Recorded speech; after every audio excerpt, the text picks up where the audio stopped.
بنام خدائے رحمان و رحیم۔ اور اس وقت کو یاد کرو جب ہم نے فرشتوں سے کہا آدم کو سجدہ کرو تو ان سب نے سجدہ کیا سوائے ابلیس کے۔ اس نے انکار اور تکبر کیا اور وہ کافروں میں سے ہو گیا۔ اور ہم نے کہا اے آدم تم اور تمہاری زوجہ جنت میں قیام کرو اور اس میں جہاں سے چاہو فراوانی سے کھاؤ،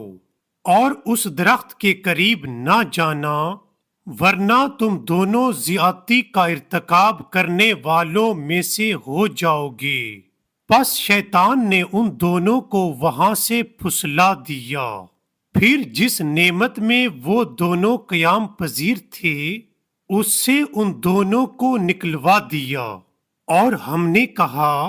اب تم ایک دوسرے کے دشمن بن کر نیچے اتر جاؤ، اور ایک مدت تک زمین میں تمہارا قیام اور سامان زیست ہوگا۔ پھر آدم نے اپنے رب سے چند کلمات سیکھ لیے تو اللہ نے آدم کی توبہ قبول کر لی۔ بے شک وہ بڑا توبہ قبول کرنے والا مہربان ہے۔ ہم نے کہا تم سب یہاں سے نیچے اتر جاؤ، پھر اگر میری طرف سے کوئی ہدایت تم تک پہنچے تو جس نے میری ہدایت کی پیروی کی پھر انہیں نہ تو کوئی خوف ہوگا اور نہ ہی وہ غمگین ہوں گے۔ اور جو لوگ کفر کریں اور ہماری آیات کو جھٹلائیں وہی دوزخ والے ہوں گے، وہ اس میں ہمیشہ رہیں گے۔ اے بنی اسرائیل میری وہ نعمت یاد کرو جس سے میں نے تمہیں نوازا ہے، اور میرے عہد کو پورا کرو۔ میں تمہارے عہد کو پورا کروں گا اور تم لوگ صرف مجھ ہی سے ڈرتے رہو، اور میری نازل کردہ اس کتاب پر ایمان لاؤ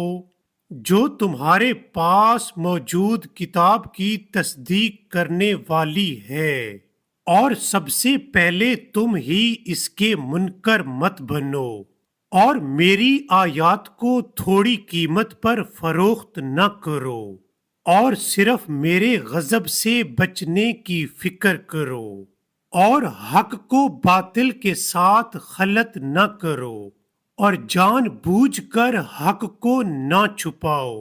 اور نماز قائم کرو اور زکوٰۃ ادا کرو، اور اللہ کے سامنے جھکنے والوں کے ساتھ جھکا کرو۔ کیا تم دوسرے لوگوں کو نیکی کا حکم دیتے ہو اور خود کو بھول جاتے ہو، حالانکہ تم کتاب اللہ کی تلاوت کرتے ہو؟ کیا تم عقل سے کام نہیں لیتے اور صبر اور نماز کا سہارا لو؟ اور یہ نماز بار گراں ہے مگر خشوع رکھنے والوں پر نہیں، جنہیں اس بات کا خیال رہتا ہے کہ انہیں اپنے رب سے ملنا ہے اور اسی کی طرف لوٹ کر جانا ہے۔ اے بنی اسرائیل میری وہ نعمت یاد کرو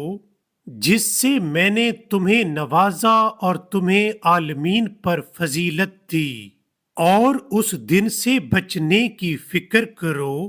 جس دن نہ کوئی کسی کا بدلہ بن سکے گا اور نہ کسی کی سفارش قبول ہوگی، اور نہ کسی سے کوئی معاوضہ لیا جائے گا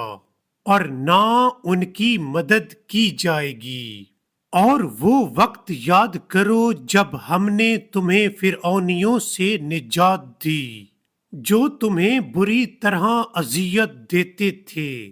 تمہارے بیٹوں کو ذبح کرتے تھے اور تمہاری بیٹیوں کو زندہ رہنے دیتے تھے، اور اس میں تمہارے رب کی طرف سے بڑا امتحان تھا۔ اور وہ وقت بھی یاد کرو جب ہم نے تمہارے لیے سمندر کو شق کیا پھر تمہیں نجات دی اور تمہاری آنکھوں کے سامنے فرعونیوں کو غرق کر دیا، اور وہ وقت بھی یاد کرو جب ہم نے موسیٰ سے 40 راتوں کا وعدہ کیا تھا، پھر اس کے بعد تم نے گوسالہ کو بغرض پرستش اختیار کیا اور تم ظالم بن گئے، پھر اس کے بعد ہم نے تمہیں معاف کر دیا کہ شاید تم شکر گزار بن جاؤ۔